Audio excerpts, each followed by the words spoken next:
Hi folks, I'm Alan Watt and this is Cutting Through the Matrix on the 12th of July 2020.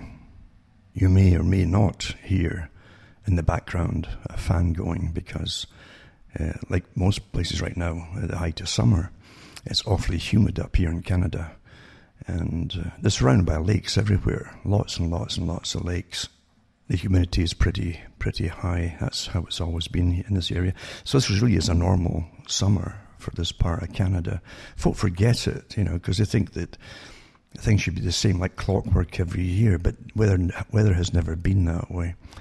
But folk don't remember. They really don't. They do tune into their TV to hear what the weather's supposed to be, rather than just look outside or walk outside and look around you. It really is amazing how we're so conditioned, isn't it, to just obey experts. And what's an expert on the TV telling you about the weather? Someone who's also reading the weather. I mean, the whole thing's a farce, but so much of modern life is a farce. And it's been that way for an awful long time. We have been trained, like Bertrand Russell said, to believe whatever experts say. All you have to say this is an expert. There's no proof that they are, or they aren't experts, but that doesn't matter either, doesn't it? We just immediately obey. Oh my goodness, this is an expert talking about the weather. How long have you lived on this planet? Walk outside and look up, and look at those clouds if you can see them, and you might just fathom out what it's going to be yourself. You get as much chance of doing. Actually, probably better. You're living in the area, right? And now, of course, when they came out with the Weather Channel, I did a show years ago on the Weather Channel and the history behind it. And a good book had come out about it too, of someone who'd been employed there. And the whole idea was to start to change the behavior of the public once again, so they wouldn't perceive weather as living through it through your lifetime and so on. They would perceive what they were told to perceive by the behavioral experts. So, and sure enough, who's going to sit and watch the Weather Channel for 24 hours a day? Eh? I know there's obsessive compulsive disorders out there, but come on, get a life. But the idea was to change it. Oh my goodness, there's going to be a flood today. And you just, all you saw was a little sprinkle of rain. Normal, eh? But that became, and I'll tell you what I've really noticed too, in Canada especially, ever since the whole global warming farce started, for the climate change. Remember, climate change, the whole agenda for the new normal society, the new world order, and they've said it themselves, hinges on convincing the public that everything's going berserk and it's all the public's fault. It's your fault. Anthropogenic global warming, right? That kind of fell flat. So they changed it over to climate change. Because they can't fail then. Whatever the climate does for a day or 2 or weeks or whatever is going to be your fault anyway. We truly live in a make-believe fantasy world put together by behaviorists, well-paid people who decide what you're going to think, and even they decide how and ways that they're going to brainwash you into you adopting what they want you to think. It's really a perfected system, by the way, including making sure that the children for the last 20 or 30 years have been brainwashed into it until they're ready to kill their parents off. You destroyed the planet. We've been brought up with that at school. They told us all the bad things you've done to the planet, and it's all your fault. So bad that now you've got some environmentalists who come out who are part of the terror-making machinery, admitting and actually apologizing for what they said and did, knowing it was part of a con for massive change. And again, see, there's only one agenda here. There's many ways to get it all happening and bringing it to the point of the one agenda, the end product. And of course, you've got COVID going along with massive demonstrations on Black Lives Matter, Antifa groups running wild all over the place, across the planet, mind you. And before that too, you had all the last year and the year before massive demonstrations of all the youth. That now the leaders know what they're there for. They know what the real agenda is. They're getting well paid to do all this. The followers don't. They never do. They've been radicalized by their education system. But the leaders know exactly what it's all to. In fact, the same leaders try to take their flocks, their followers, into the Black Lives Matters group. If you wonder what's happened to the Extinction Rebellion, well, they're all in the BLF and the Antifa groups now. So this is a networking of communism. Only this communism is a more efficient system for this time in history for those who rule the world. It's the same people, but they want to get really rushed ahead with technology and a new system, depopulation, all that stuff, very much more quickly. And they can't do it with democracy and human rights. I've been through all the talks before, from their own sources, mind you. But, and again, I know we live in a time in an age when facts don't matter, because the brainwashing is far superior and consistent and awfully expensively done. Folk don't like cheap stuff. They believe the expensive lies. And so they tune into the mainstream, the big talking heads, etc. I mean, and again, too, why would the experts and professionals all lie to you? Well, it's for big bucks. And if you talk to them, really, they're so politicized. They're all on board with eugenics. They're all on board with depopulation. They'll use every group and every ethnic category to get what they want, but they never lose track of where they're really going. Right? This is all standard stuff. This idea of divide, conquer, divide, conquer, divide, conquer, having them all fighting each other, making things dysfunctional until the public plead to be brought out of their misery by a system that's going to work. And they're only too happy to oblige you see. But again, through technocracy, which was adopted to an extent, wasn't perfected in the Soviet system, which had its massive share of corruption, because in a socialist system, in a completely atheist system, by the way, of materialism, you truly see the corruption come to. There's nothing that holds you back. I mean, there's no moral conscience there when you worship people who are stinking rich, and you want all the goodies that's dangled in front of your eyeballs. And you get positions in power and over the general population. You get your hands in the cookie jar and you help yourself. And that's how simple it is in true Soviet-type systems of equality, And here we are doing the same thing here with collectivism. And it's the biggest trillionaires on the planet, the same people who already have run it for goodness knows how long, who are simply going into this next step, this stage of technocracy, technocratic control, using experts from birth to death to guide us all. You see, birth to death, cradle to grave, and deciding who will have children, who will not. That already came out to one of the previous climate meetings they came out with, who would, and this has been an old agenda for them, but they're voicing it rather more openly today. So with COVID, the whole COVID thing, which has never passed any cock test for proving it actually exists as an actual distinct virus. And that's a fact, folks. I'll give you some articles tonight on that. But again, facts don't matter to most folk, because they can't believe that these deadpan faces like Fauci comes on every day telling you to be very, very afraid and to be terrified and to put your faith in them. And women are. And it's mainly women, older women actually, are really putting their faith in Fauci and shouting everybody down on his behalf. Right? This guy who's got his fingers in every pie along with Bill Gates for this whole agenda, including the big companies that are going to have vaccinations pumped into you. They're so involved with and compromised.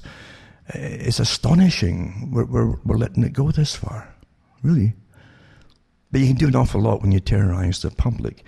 And as I've said before, and many times since, it's just the stampede technique of using the cattle in a field. They're quite happy grazing, because humans are the same, but we like to live in the same spot generally once you're settled a bit, and you don't want to move, and you're quite happy. And even though things get pretty bad, things are still familiar around you, you want to stay there. So how do you get them to move and to adopt your new normals? Well, you bring in the behaviours that terrify you, get you stampeding till you can't think straight. And that's the technique, of course, that Others, Adolf Hitler said it, and he copied the top Soviets that had done it, said it before him. The best way to get the people to comply is to terrorize them. They can't think logically when they're terrified, and that's why you get terror, terror, terror. And people tune in every day. They tune in every day for a daily dose of terror. Even though all the last stuff was all debunked, really, with the testing, the faulty numbers. Everybody who's dying is getting lumped in as COVID. And they're doing the exact same things again.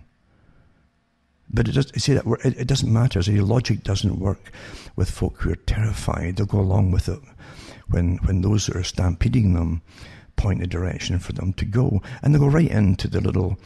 when you do it with cattle, if you ever watch cattle going through the pens, there's a kind of runway they go between... it's like a corridor they go down. It's boxed in, except for the top.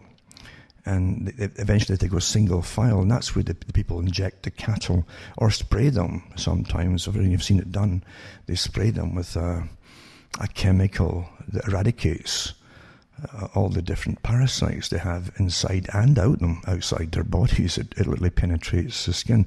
Invented by the military-industrial complex for nerve agents to bring, and that's really the agent they use is the same carrying medium that takes the agent through the skin. It permeates the skin. So that's awfully effective for the cattle, and it's so powerful, in fact, that the cattle are not supposed to come out into the same fields as horses or other animals, because just rubbing themselves past them in contact can cause very quick death to the horse. It'll kill the parasites in the intestine so fast, causes complete blockage, and ends up with a rather quick, painful death for the horse. But anyway, that's a different story. That's how you do it. You guide them all, and you scare them, and everybody's carrying these sticks which they wave around. No, they don't hit the cattle with them, but it's to make them look bigger, and they yell and scream, and then they guide the cattle into that corridor. And they go down the corridor one by one. They can't get through any other way. Well, that's how we get managed the same way, you see. Now the cattle eventually know they won't go in. They can see the other ones coming out the other end eventually as they get their injections or whatever they're getting. And so they realize that the only way they're going to get into that field beyond is to comply. And we're the same. Oh, you won't be able to go out of your house unless you take your COVID shot, which may kill you. Bill Gates said that, remember, 700,000 folk, at least in the world, will die just with a reaction to it. But that's acceptable, in his way, his psychopathic way. And that's just the initial reaction for a lot of folk. Never mind the later actions and so on, the destruction of your immune systems and things like that. And we call it vaccination accident responses and so on. Long term. It doesn't matter. We're dealing with psychopaths, you see. And there they are every day terrifying you to comply. And if you want to get through and go to work, you'll have to have a passport. Electronic, preferably. So if you haven't got a cell phone, get one.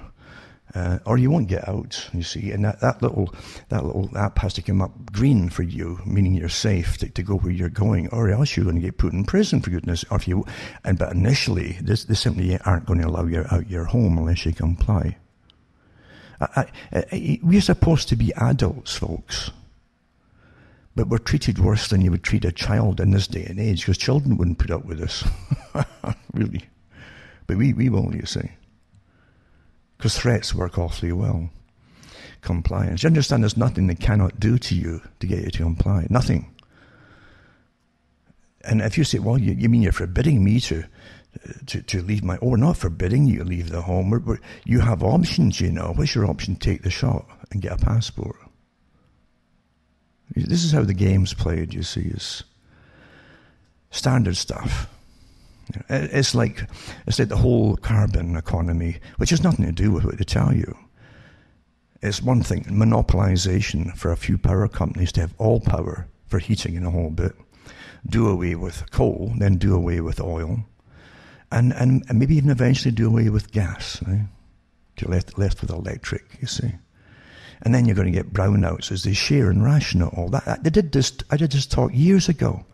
when it came out from the European Union that was a plan for the future austerity, not just for the European Union, but for the world, eh? And you're coming, it doesn't matter, I'm telling you the facts. Again, facts don't matter. And most folk will tune back into their TV tomorrow to get the next dose of terror. And it's pretty sad. That's what we're living through. But yeah, a post-democratic society, and every possible scam is being used to make it all happen. As I said, the Club of Rome came out many years ago. They were tasked with finding something that would, to make the folk comply with the agenda, of giving up their rights and being guided by those in charge, who would be appointed in charge. And they said, well, this is, climate change and famine and drought and these kind of things, pestilence, that would fit the bill. So humans would be the enemy, then that's what they will teach. And they've done it, awfully successful. So the enemy to the planet, therefore, is mankind. Right? They thought of all other ways, even UFOs at one point, and that wouldn't wash either. So they settled on that, you see, because who's going to complain about the weather?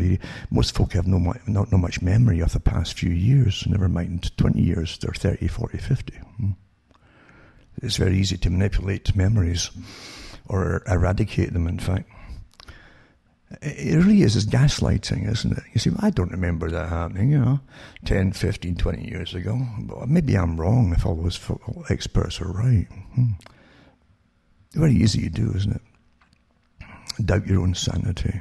And I've noticed it too. I even said, when 9/11 happened, I think it was the night of 9/11, I said, on the big agenda, on a radio show, and I said, the hardest thing you're going to find, that you have to do, because I knew the whole agenda was going to get unleashed with 9/11. It wasn't just going to be an anti-terrorist thing. It was a complete new way of living again. No freedoms, no real freedoms, and no privacy, and total surveillance of everybody. And sure enough, folk, before you knew it, they're walking. There's the stupid people. That's how they see us. We're all stupid people complying, going through metal detectors at airports, no belts, holding up their pants with one hand and holding their shoes in the other, their bare feet and the whole thing.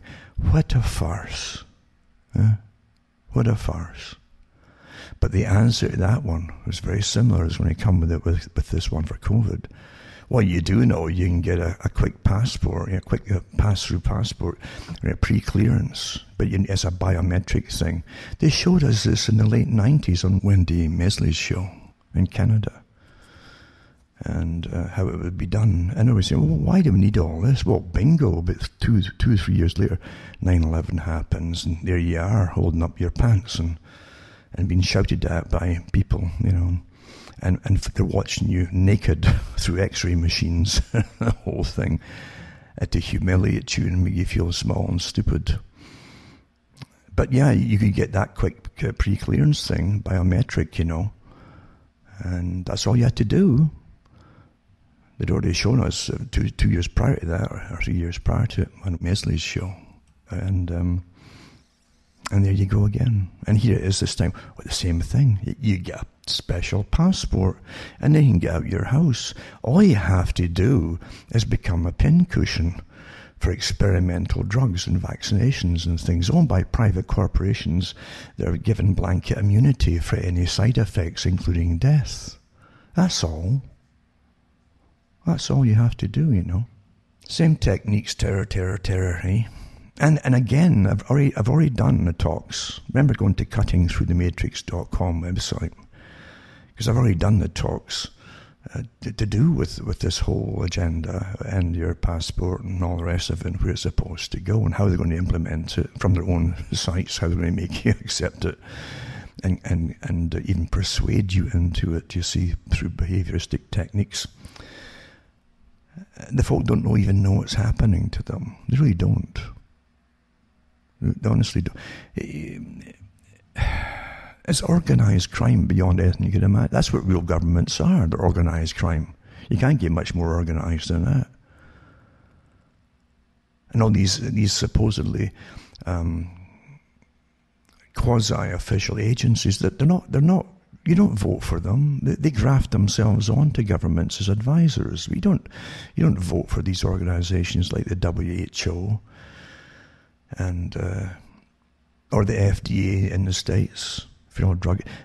And I used to do talks on that too, where the FDA and from articles, people who there's awfully good people out there who really study this kind of stuff, and they put books out and they put out good articles. And they showed you the revolving door of people in the big corporations for food, for instance, and the drug agencies, the drug companies, and CEOs and people just below CEOs would leave occasionally and go into the FDA long enough to get bills put through and forwarded, and they'd give their opinions and pass things as okay and accept it, and they go right back into the drug companies that they came from.